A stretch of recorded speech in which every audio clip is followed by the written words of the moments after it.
สวัสดีครับสวัสดีครัสวัสดีครับบยินดีต้อนรับทุกท่านเข้าสู่ช anel แฟนบอยมาจ้าวันนี้เรามารีแคป ตัด EP ตัดสองตัดการของ Enemy with Benefits Run ไม่ชอบวาย EP สองทุกคนเรื่องใกล้ตัวมากโอ้ไก่เลยขอโทษนะคะช่วยตั้งเบิกใหม่ด้วยค่ะหรออ่ะส่วนตัวไม่ได้แบบว่ามาทางนี้ไงไม่ใช่ค่ะตั้งเบิกผ่าน QR code อันนี้ค่ะอ๋อเอาได้ครับเหรอเนียนมากค่ะอ้าวเหรอเจไม่รู้คือส่วนตัวงานพาร์ทออฟฟิศทางนี้ก็คือเป็นอย่างนี้ไม่ได้เป็นคนที่ไปชนกับแผนกแบบงบประมาณอะไรอย่างนี้อยู่แล้วอ่ะก็เลยแบบไม่ค่อยรู้เหมือนกันอืมชนไหมคือหรอก็มีบ้างบรรบรรยายให้เลยก็คือนี่แหละสภาพนี่แหละอีขายส่งเอกสารขาดส่งมาเสร็จแล้วอีบัญชีไม่เห็นถึงเวลาสุดท้ายมาตั้งเบิกไม่เสร็จถึงเวลาขายมาทวงอีบัญชีบอกไม่รู้เรื่องนี่แหละสุดท้ายมาความผิดใครอีขายผิดค่ามึงส่งเอกสารไม่แหกตาดูเพราะบัญชีมันไม่เป็นไม่ตอบปฏิเสธแบบนี้ไม่ใช่บัญชีจะไม่ยอมรับแบบนี้บัญชีไม่เคยผิดคนอื่นในโลกนี้ในโลกล่าผิดหมด อันนี้คืออารมณ์ล้วนๆเลยอันนี้ก็คือเพิ่งเปิดศึกมาอันนี้คือฉันเพิ่งตีมีจริงกันมาฉันวีนมึงไม่อินมาเคยผิดกเไม่แต่คือเคออยทำเบิกครั้งหนึ่งแล้วก็รู้สึอืมกว่าเวลาโดนตีกลับอ่ะเถียงไม่ค่อยได้อ่ะ เออคือคือมันคือถึงคือผิดจริงถึงหมดเลยอ่ะคือผิดเองหมดเลยแล้วคือด้วยความที่เรารู้สึกว่าแบบทำไปก่อนเดี๋ยวผิดเขาก็แก้ให้มั้งแต่ไม่อ่ะคือตีกลับเลยอ่ะทั้งชุดอะไรเงี้ยเขาคือไม้บรรทัดเพราะฉะนั้นเนี่ยอะไรก็ตามที่มันไม่ตามไม้บรรทัดที่เขาวางไว้จะถูกดีดออโตเมติกอืมก็ถูกเพราะส่วนใหญ่ไม่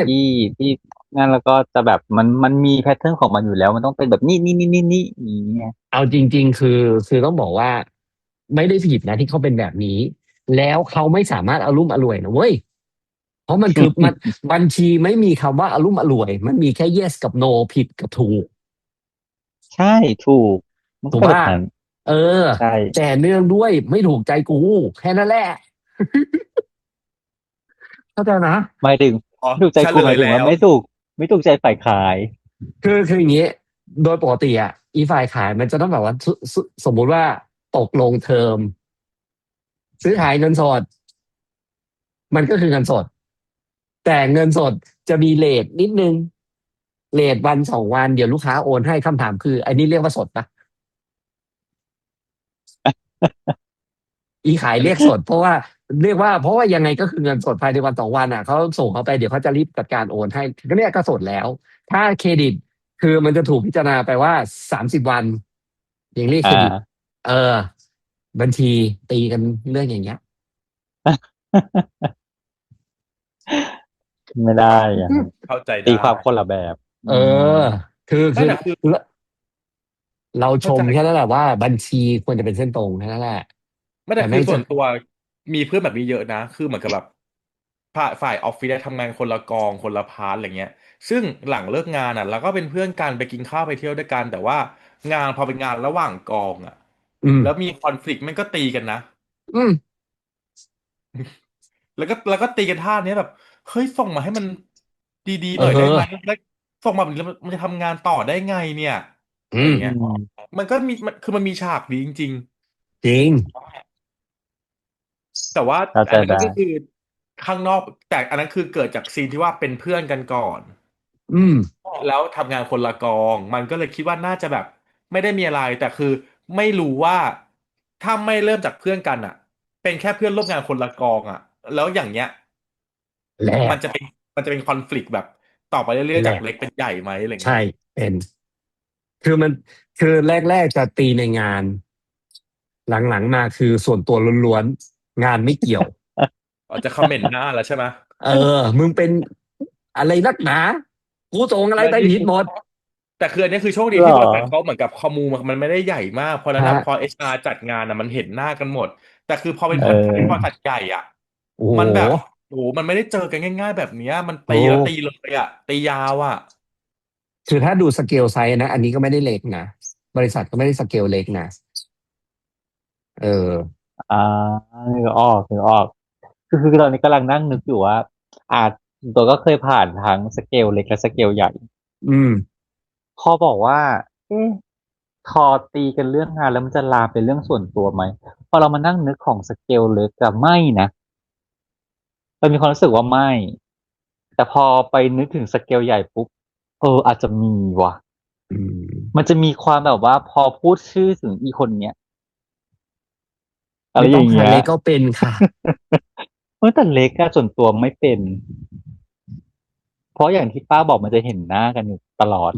คือทำกิจกรรมมันก็จะเห็นหน้ากันมันก็จะมีความแบบคืออันเนี้ยไอ้นี่มันอยู่ในพอยต์ของการทำกิจกรรมไงแต่ถามอืว่ามันมคือการลบราค่าฟันในระหว่างการทำงานซึ่งมันไม่เป็นเคสเดียวไงนึกออกป่ะอย่างเช่นว่าเอาง่ายๆอ่ะในในฝ่ายขายสมมุติว่ามีเซลล์อยู่10 คนอ่ะแล้วต้องตีกับบัญชีแม่งเป็น1 พอร์ตอ่ะแล้วแม่งตีทีเดียว10 คนอ่ะแล้วออกมาคือแพทเทิร์นหัวหน้าสั่งงานลูกน้องจะทำงานเหมือนที่หัวหน้าบอกเพราะอืฉะนั้นมาคือมเวลาผิดมันไม่ได้ผิดหนึ่งนะมันผิด10บัญชีก็จะแดกทีเดียว10ไงเออเข้าใจป่ะเข้าใจเเวลาจะเข้าไปคุยกับทีมบัญชีมันจะมีความเกรงอยู่เหมือนกันเพราะว่านางจะมีความเฮียบความเนียบนางความเป็นคุณครูเป๊ะของนาอ่ะงไงเออแล้วเสร็จแล้วคือปัญหาบัญชีอันหนึ่งคือไม่ทำแบบนี้แค่นี้คำถามคือแล้วเว y out จะเป็นยังไงเพราะว่าเวลาฝ่ายขายแม่งต้อง flexible อ่ะมันต้องหมุนซ้ายหมุนขวาได้นิดหน่อยโยกไว้สำหรับจัดการกับชีวิตเพราะถ้าไม่งั้นมาคือหนึ่งถ้าบัญชีตีกับลูกค้าคือจบไม่ต้องขายของค่ะถูกไหมล่ะนึกออกบัญชีถามว่านึกออก บางทีคือลูกค้าตีเช็คเลทวัน 2 วันคำถามคือไม่ได้นะคะได้ไหมล่ะ อ่ขายก็าต้องเป็นอันนิดนึงค่าเขาเขาไม่เป็นไรคอมโพไมซ์นึกออกไหมอืมอีบัญชีอืมอืม เลยค่ะเลยกำหนดไปแก้เช็คค่ะ เออเออใช่มันต้องอย่างนั้นอารมณ์นึกออกว่านึกออกเออเออเออคืออันเนี้ยมันใช่เป็นแฟกต์ใช่ที่เจกเจอเป็นประจำทุกเดือนอยู่แล้วเพราะฉะนั้นฉันบอือกได้หมดเลยมสิ่งที่ตีกันเนี้ยไม่มีอะไรที่ไม่รับรู้ฉันรู้หมดเออเออตลกดีใช่คือใช่ใช่ในฐานะเรานั่งหัวโต๊ะเราก็เข้าใจแต่เพียงแต่ว่าบางทีคือมึงช่วยเข้าใจกูบ้างไหมเวลามึงไม่ได้ไปตีกับลูกค้ากูแต่มึงถึงเวลาแบบไม่อยู่อย่างนี้ยเข้าใจไหมเออแต่พอพูดถึงเรื่องหัวโต๊ะเฮ้ยฉันชอบความเป็นหัวหน้าของนางสองคนมากเลยนะอืมทั้งลินทั้งวายเลยนะนางเป็นหัวหน้าที่เลิศนะอืมอืมงานจะไม่ใช่เป๊ะแบบ งานเป็นแล้วแบบคือเรื่องงานอ่ะไม่เท่าไหร่นะแต่ฉันชอบการที่นางเขาเรียกอะไรนะปกครองลูกน้องวิธีการของนางเลิศอืมแนวคิดของนางอะไรเงี้ยเลิศฉันชอบpeople skill นางดีนะคือจริงเวลาอยู่ต่อหน้ากองอื่นอ่ะนางไม่เคยแดกลูกน้องตัวเองเห็นปะ อืมอืมคือเราไม่รู้ว่าภายในอ่ะอาจจะมีตำหนิบ้างแหละเพราะว่ามันทำงานผิดงานพลาดมันก็ต้องมีการฟีดใช่แบ็กกันบ้างแต่ว่าเวลาอยู่นอกกองนะคือหัวหน้าที่ดีคือเราจะไม่เอาหัวหน้ากคนใต้ลางปีกบัญชาเราขึ้นมาแขวนเด็ดขาดใช่กลางปีกเลรับยค่ะแล้วบังให้กลางปีกรับอืผิดไว้มเองมีอะไรอืคือรับไว้มเองอาจจะเคยเห็นแบบว่าทำไมทำแบบนี้ล่ะ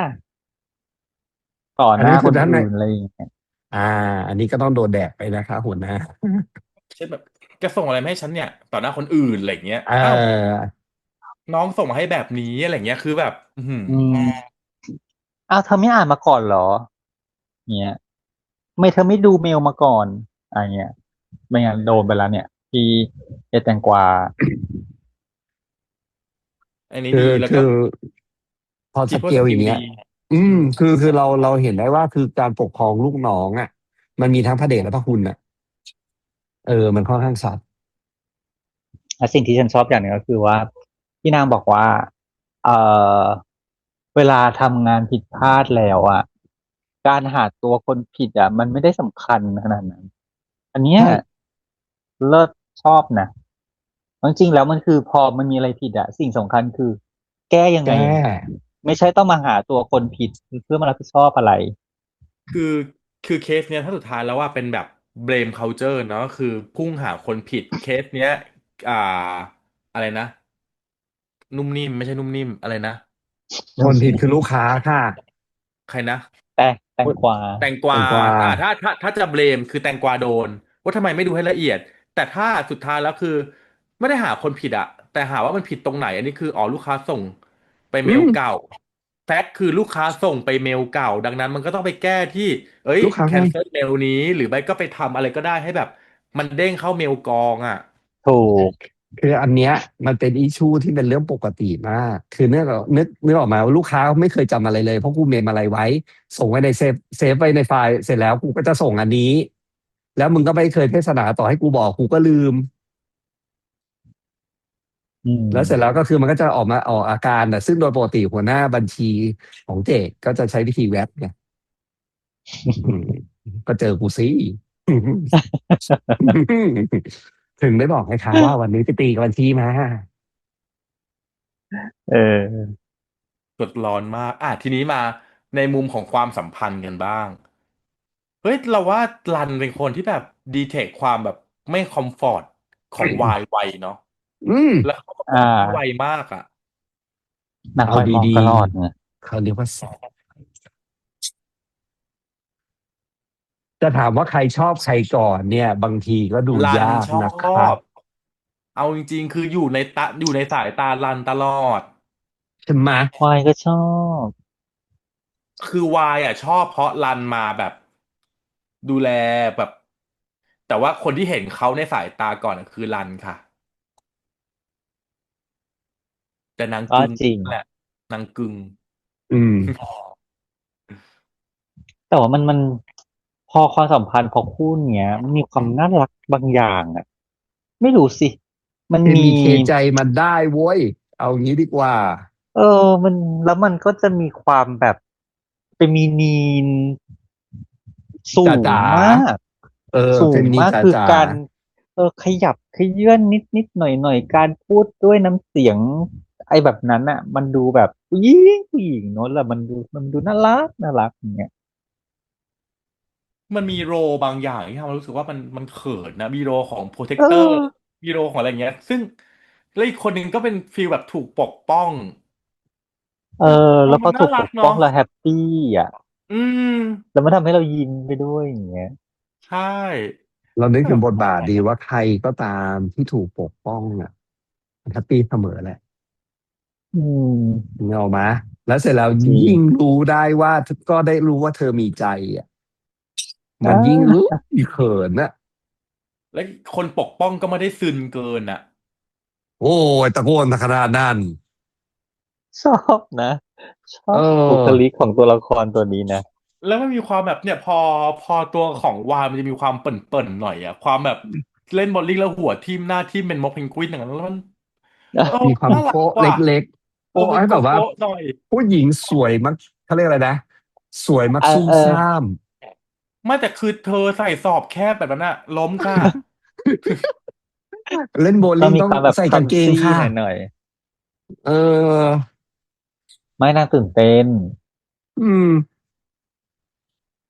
เดี๋ยวรอบหน้าฉันเอามาดีกว่าไปเล่นโบว์ลิ่งฉันแกล้งนิ้วเกี่ยวไปกับดูแล้วหัวทิ่มมั่งเพื่อมีใครฉันว่าเธอมาปกป้องนิ้วหักไม่อ๋อเหรอค่ะเดี๋ยวพวกไม่ค่ะเดี๋ยวพวกฉันจะไปซ้ำให้ค่ะ ขำใช่ไหมคะ ฉันจะขำก่อนอันดับแรกฉันจะยังไม่เข้าไปช่วย เอาก็ต้องขำก่อนอยู่แล้วค่ะเรื่องปกติมาก พอเพื่อนผิดพลาดนี่คือเราต้องยืนขำก่อนขำก่อนช่วยทีหลังเดี๋ยวเอลุกขึ้นเองขำอไปเรื่อยๆเดี๋ยวมันอายมันลุกเองไม่ต้องช่วยเเห็นไหมออพวกเรารักกันจะตายเออเออทีนี้แล้วคือพอมันเป็นอย่างเงี้ยมันรู้สึกว่ามันเห็นความน่ารักใน environment ของออฟฟิศด้วยอ่ะที่แบบแตงกวากับนุ่มนิ่มก็น่ารักแล้วก็อืมเอ้ยมีตัวละครของชีสเข้ามาอีกเนาะเออฉันว่าชีสต้องมาคู่กับแตงกวาแน่เลยหรอใช่ไหมไม่เหรอไม่น่าใช่ไม่น่าออกไหมทำไมนะไม่ใช่ไม่ไม่ใช่รู้อ่ะ ฉันเห็นเป็นชื่ออาหารเหมือนกันเธอเลยจับคู่ แตงกวาก็ต้องมีของเขา อือ๋อเหรอมแสดงว่าเดี๋ยวมีตัวละครลับอีก แต่ชีสค่ะหนูลูกขนมปังไส้น้ำปลาไม่ได้จริงๆนะลูกนะเอ้าแต่คือแนวคิดนางดีนะแนวคิดนางบอกว่าก็ชิโอปังมันยังใช้เกลือได้เลยแล้วทำไมน้ำปลาจะใช้ไม่ได้อะคือถ้ามันไม่มีกลิ่นอีกเรื่องหนึ่งค่ะน้ำปลาคือกลิ่นนำมาก่อนแล้วค่ะหยุดค่ะมันมีความคือตอนที่นางพูดอ่ะฉันยังรู้สึกคาวในปากเลยแทนเลยแล้วรู้แบบกลิ่นมันมาแล้วอ่ะเข้าใจปะแล้วน้ำปลาอยู่กับขนมปังเนี่ยนะคือพยายามจะคิดว่าแบบเอ๊ะสเปรดขนมขนมสปังเปรดกลิ่นวาซาบิไม่คือวาขนมปังซาบิกับวาซาบิได้มันมะกอกมันก็กินได้นะเออน้ำปลาแต่มันไม่ได้ว่ะ แต่มันไม่มีกลิ่นลอยออกมาปิชชี่ขนาดนั้นเข้าใจไหมอืมไม่แล้วแต่ละรสชาติของนางอ่ะใช้วัตถุดิบที่มีกลิ่นหมดเลยนะชะอชะอมมงี้มีกระเจี๊ยบพอเป็นไปได้สุด ชะอเทียบกันมเอาไปได้เหรอเจียวไข่เหมือนเดิมมาดีแล้วค่ะ มันมันเกิดมาเพื่ออยู่ในแกงส้มไข่เจียวค่ะ ถูกต้องค่ะ เออเออแกเอองส้มชะอมทอดเท่านั้นค่ะอย่างอื่นไม่ต้องค่ะถูกทีนี้อืมรันกับวายอันเนี้ยไม่ใช่ enemy with benefits ค่ะ อันนี้ friend with benefits ที่พร้อมจะพัฒนาด้วยค่ะ เพราะต่างคนต่างมีใจสุดถูกๆไม่ใช่ friend เฉยๆแน่นอนอ่ะจริงคือแต่มันก็มีส่วนแบบมีปลายทางรออยู่เนาะเรื่องของ conflict of interest ที่แบบถูกว่าจะกเขาเปิดมาให้แล้วไงคือเราเห็นภาพแหละว่าไอ้ส่วนใหญ่ที่ดูมาหลายเรื่องที่แบบเฟรนด์วิดเบนิฟิตหรืออะไรก็แล้วแต่เนี่ยเริ่มต้นอย่างนี้ทั้งนั้นแหละสุดท้ายหัวปากหัวปามอืมมันต้องมีแต่ที่คนหนึ่งล้ำเส้นก่อนแต่ที่มันหนักจแต่นี่ริงๆคือมันมันลำบากนะเอาจริงๆถ้าสำหรับความรู้สึกเจกอะเนื่องจากแบบแม่งมีส่วนได้เสียที่ใหญ่โตมโหฬารทึกอยู่นะ ขายกับบัญชีก็คือมีเอเนาะอมีโอ้โหส่วนตรงนี้จอันนี้ริงๆคือเนาะคือแม่งชัดมากนะเพราะว่าโดยหลักการแล้วคือมึงสองคนพร้อมใจกันเป็นประเด็นก็ชอหออ่ะจริงก็คือถ้าสองแผนกนี้ไม่ซื่อตรงเอไม่ดุลกันอและกันก็คือได้เรื่องแน่ๆใช่ไหมก็ชอหอไงเออถูกปะล่ะว่ะหัวเกันได้ไงออหัวได้เบิกได้อะไรก็ได้ผิดก็ได้อะไรก็ได้มันก็เละดิถูกป่ะเพราะฉะนั้นอืบัญชีมยังไงก็ต้องอยู่บนไม้บรรทัดเสมอเพียงแต่ว่าเราจริงจะแทร็กกันยังไงจะอะไรยังไงอันเนี้ยมันก็ต้องอยู่ที่จุดแล้วภาพที่จะเห็นเลยก็คือคำถามในการตัดสินใจเชื่อเถอะว่าปัญหาจะมาจากรันในการทำอืงานมแล้วเพชเชอร์จะไปหล่นอยู่ที่วายจะต้องตัดสินใจว่าจะทำไงอันนี้เดาแล้วแบบเบสิกเนี่ยเขาของการทำงานซีรีส์เริ่มให้เห็นนิดๆแล้วว่าตัวของวายอ่ะเห็นไหมตอนนี้เริ่มที่จะลูสเอ็นเอียงโอนอ่อนไม่ไม่เข้มเท่าเดิมละอืมมันก็เลยแบบ แต่มันก็คนละเรื่องนะฉันว่ามันอาจจะเป็นจุดหนึ่งที่ทำให้บริษัทมองว่าอ๋อนี่ไงจากที่เคยเข้มขนาดนี้มันหย่อนลงมาที่อันเนี้ยเรื่องนะเรื่องนู้นเคยให้เขาไงอะไรเงี้ยมันยังไม่กระทบงานแต่เชื่อว่ามันต้องไม่กระทบรู้ที่แล้วคือแอบมองว่าคนอย่างวายไม่น่าจะยอมให้กระทบงานเปล่าวะเพราะว่าพอมันเป็นเรื่องแบบผิดถูกนางก็ยังไม่ยอมอยู่ดีไงคิดว่าคือแล้วเสร็จแล้วนางจะตัดเลยคือมันจะมีปัญหาแน่ๆคือช่วงตรงเนี้ยมันจะเริ่มหย่อนมันต้องหย่อนก่อนแล้วเดี๋ยวมันต้องเจอปัญหา ว่าไอเนี้ยความหย่อนของตัวเองทำให้เกิดอย่างนี้เริ่มจากช่วยนิดช่วยหน่อยเลทนิดเอ่อเลทหน่อยดึอะไรงอย่างเงี้ยอันนู้นดึงแล้วก็จะไปโดนหัวหน้าใหญ่ในการคอมเมนต์ขึ้นมาจะโดน GM หรือจะโดนอะไรก็แล้วแต่เป็นการเคาะทำไมถึงมีแบบนี้แล้วบัญชีมันมีแค่ yes กับ no อย่างที่เจกบอกตั้งแต่ต้นอืมันไม่มีมอันนี้รอได้อันนั้นไม่ได้มันไม่ใช่มันมีแค่ yes กับ no เพราะฉะนั้นปัญหาจะระเบิดจะไปอยู่ที่ Y เป็นหลักถ้าในเรื่องของการเออทำงานก็น่าก็เนาะเราแอบเห็นปัญหาที่มันรออยู่ถูกอ่ะวันคือนี้ก็มีรู้แหละว่าปัญฉากหาประมาณนี้อืมฉากไหนคะ ก็มีฉากน่ารักอีกเขียนประมาณชื่อลงบนฝ่ามือแล้วก็กินเข้าไป ขอบคุณค่ะจะจำไปใช้ค่ะ ใช้ยังไงคะไหนลองเกิดสถานการณ์เดสิมอนสเตรทหน่อยสิคะ เดี๋ยวเวลามีน้องใหม่เข้ามาในงานแล้วยืนเปิ่นๆหมุนซ้ายหมุนขวาก็บอกว่าอ่ะตั้งสติเดี๋ยวพี่จะเขียนอะไรให้บนมือแล้วกินเข้าไปเราจะได้แบบทำงานถูกต้อง โอ้โห ซึ่งนี่ ความเป็นจริงก็คือกูนี่แหละแดกหัวเขาครับเขาไม่ได้มากิน เออแต่เห็นมันมีความภาพเลยนะน่ารักคะ นะเออแต่มันมีความน่ารักนะเหมือนนางก็เอาความเชื่อมาใช้ในซีนให้มันความน่ารักมากขึ้นนี้เอาจริงๆอันจริงๆนั้นน่าโคมันก็เป็นแบบตรน่ารักอ่ะมันก็เป็นการมันใส่รีแลกซ์อย่างกุ๊กกิ๊กอ่ะหนึ่งแหละคือเหมือนจะแบบอันนี้เขียนเขาว่ากังวลแล้วเคลี้ยงออกไปอะไรเงี้ยคืออืมมันมันคือการมันช่วยสร้างทางใจอ่ะอืมช่วยเหลือทางใจนั่นแหละประมาณนั้นอืมแต่แต่ว่าอันใครจะไปนี้มันมีรู้เขียนความเชื่อจชื่อแล้วหวยไงริงๆนะฮะมันเป็นความเชื่อจริงๆของคนคนญี่ปุ่นคนไงญี่ปุ่นเหรออ่ใช่าอ๋อไปเขียนจุ๊บปุ๊บแล้วก็มันจะมีลดความตื่นเต้นลงแล้วอืเจ๊จุ๊บเคยทำไหมตอนมไปอยู่ญี่ปุ่นไม่เคยฉันไม่เคยตื่นเต้นโลเชื่อค่ะเชื่อชีไม่เคยโลตื่นเต้นเลยต่องานจะเริ่มอีก1 นาทีนางอยู่ชั้น1นางก็ไม่ตื่นเต้นนางก็เดินอ๋อมานะมันจะโอเคฟิลเหมือนกัน เข้าใจได้เข้าใจได้ค่ะแต่ว่าฉันเคยเห็นเพื่อนคนญี่ปุ่นทอืมอ่ำาก็เขาเขียนคำว่าอะไรอ่ะเขาก็ขอเสือกรีเสิร์ชนิดนึงดิเขียนคำว่าคนทำไมเป็นอ่ะตัวคันจิคำว่าคนเพิ่มทำไมกิแล้วนคือยังไงอ่ะจะถ้ากินคนอินคือถ้าเท่าที่เคยถามนะเหมือนเขาบอกประมาณว่าเออเหมือนเราทำให้คนฟังหรือคนดูอ่ะมันมีตัวเล็กลงจนถึงขนาดแบบอยู่ในฝ่ามือแล้วเรากินเข้าไปไงกลืนอืเข้าไปมันก็จะแบบมลดความตื่นเต้นลงอะไรอย่างเงี้ยอ่าอ่าโอเคก็เป็นความเชื่อเขาก็เอามาเล่นโดยการที่ปรับโอ้แล้วเป็นรันแล้วกินได้เขินขนาดนั้นแบบดีใจอ่ะได้กินแบบมุชื่อมมามเขาด้วยไม่อยากอย่างเงี้ย จะบอก ไปใช้บ้างเขียนชื่อผู้แล้วก็แบบอุ้ยไม่คุณคะไม่พอค่ะขอมือเพิ่มนี่เธอจะโดน harassment ค่ะอีถูกค่ะ จุกโดนไล่ออกค่ะว่าไป harassment น้องค่ะไปจับมือถือแขนเขาค่ะเขียนไม่หยุดเลยค่ะ ไม่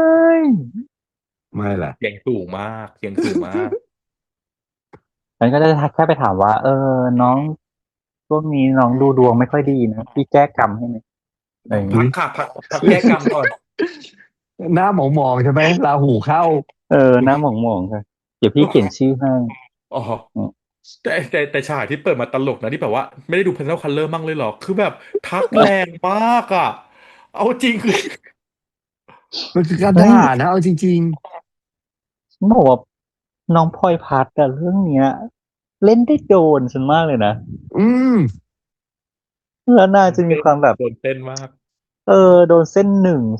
2ทุกเรื่องทุกเหตุการณ์จะต้องเกิดจากยายนุ่มนิ่มอืม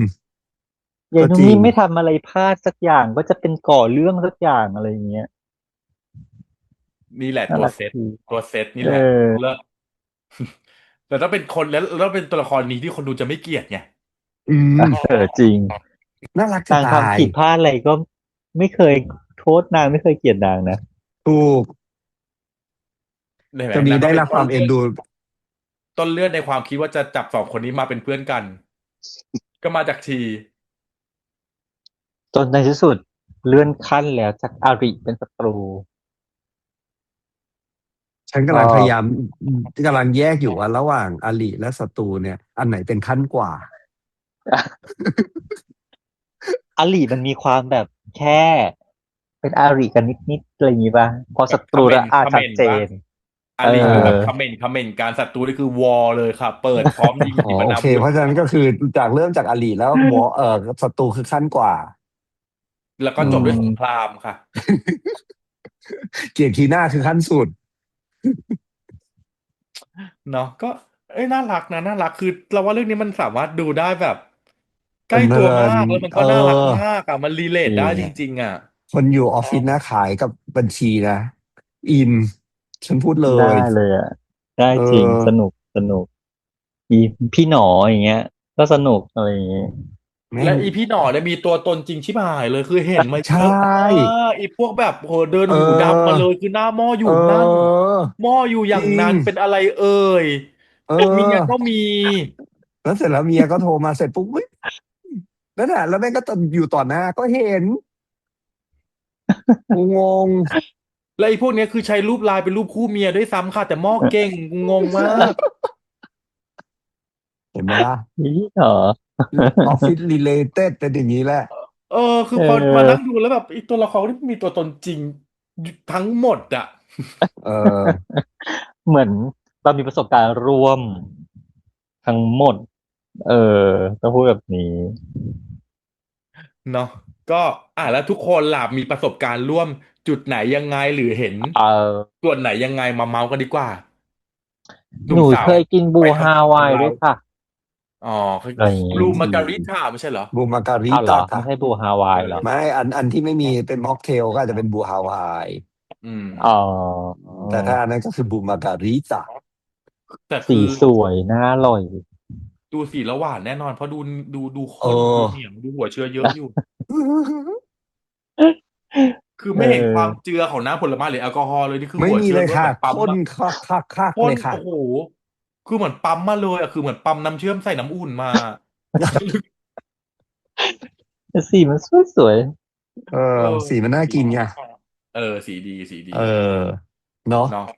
ก็ประมาณนี้ประมาณนี้แล้วกันทุกคนวันนี้มันไวท์ทองเลยอะร้อนมากเลยอะพอค่ะเอาเข้าใจค่ะไปค่ะก็ต้องขออนุญาตไปบ่มแอร์ก่อนไม่โอเคไหวแล้วเนาะก็ได้จ้า